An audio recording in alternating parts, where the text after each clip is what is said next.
years. They were progressive. They taught in high school or junior high. They disappeared because they were progressive in their thinking. You know, we send the death squads down there. And this just goes on and on and on. And this is what people have to realize. I just lost my job for that very reason that you're talking about. I'm in the mental health field, and that's where a lot of the mind control operates, in the mental health field. Oh. Now, I've always been progressive in my views towards mental health, and believing that a lot of it is lies. And I was fired basically for, I think, that reason, because they pretended it was some other stuff that made no sense. Everybody's like, why the heck were you fired? What's going on? This happened recently, by the way. Yeah, well, but then if you're in South America, you get killed. Right. You're assassinated. But here you have your job taken away and your livelihood, and you get ostracized, that kind of stuff. I mean, I've done a lot of work at the School of Americas. Father Bourgeois, and they're just wonderful people. You know, they go all over South America. Right. So that's what I'd rather just talk about these innocent civilians. I'm a civilian that lost a son. You know, I've been with parents in Israel. I've been with parents from Palestine. It's all insane, absolutely insane. It's insanity. But we, as Americans, we don't seem outraged, and that's what bothers me the most. And of course, there are people that are outraged. But I'm saying is, you go into my community in Orland, they're not outraged at all. You know, and that's what I don't know how to get that out. Well, it's not going to be on the nightly news. It ain't going to be in their mind. Yeah, I know.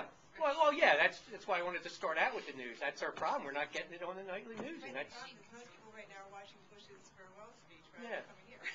That's the problem. But that's why I hate that. Like, if an investigation comes up and Bush has put the blame, that's not going to do me any good, because the system is so bad. Well, they win. Whoever wins the election, they've got players on the side. Oh yeah. If you think about it, they really aren't looking into it deep enough. And I don't think that people want to take that step and say, we are not exceptional people. You know, I always get, well, why don't you move to another country? This is still the best country in the world. Or then people will even say to me, well, gee, you're a real patriot. I said, no, I'm not a patriot. I don't want to be a patriot. You know, I love people, right?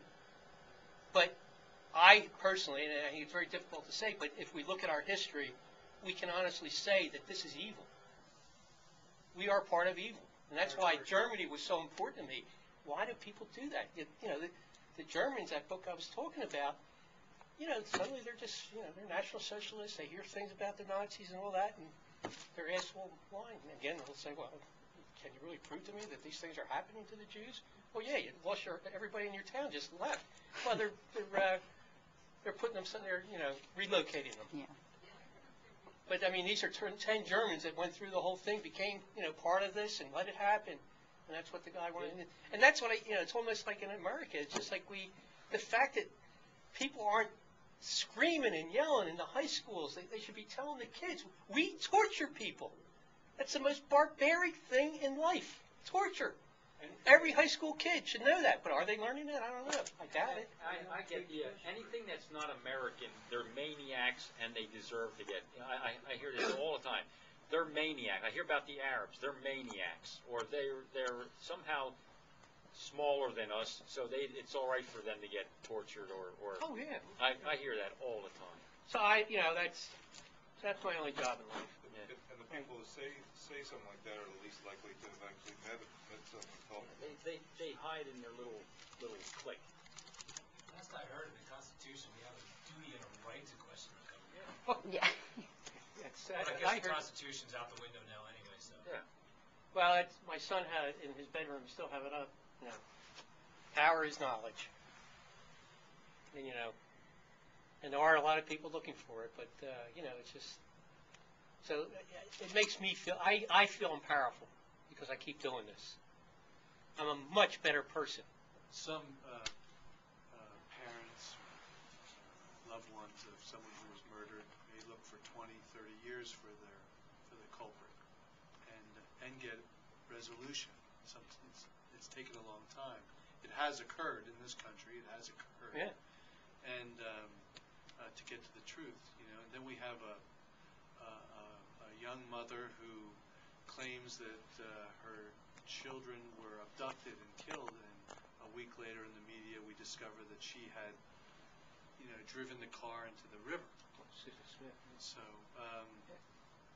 in a sense, that she was telling this grand lie and everyone believed it, and, as an analogy, I mean, that's what's occurred with 9/11.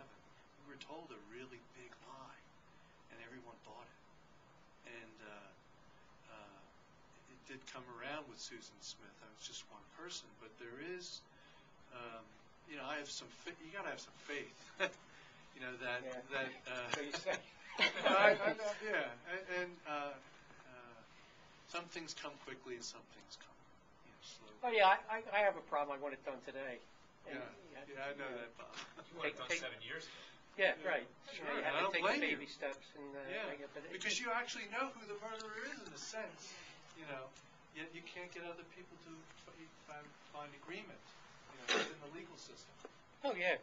Well, that doesn't bother me if it doesn't go through the legal system, as long as I know. You know what I mean? And the only thing I want to do is be able to pass it to my relatives. It's one way or get a book written that, hey, when your teacher tells you, this is what happened on 9/11, I just had my first grandson, my youngest son, that he says to the teacher, nope, wait a minute, I got this book, it ain't happening that way, hopefully all will come out by then, but, just leave that kind of legacy that, hey, ain't what it seems to be, so. Also, I think it's like the way addictions operate, because what you were saying about how people believe the lie, it's a cumulative process that occurs very slowly, and they know that. It's still orchestrated so that over hundreds of years, or 100 years, or whatever, 90 years, or whatever it is, little lies are believed at first, which are easy to convince people of, and eventually it multiplies. And if everybody's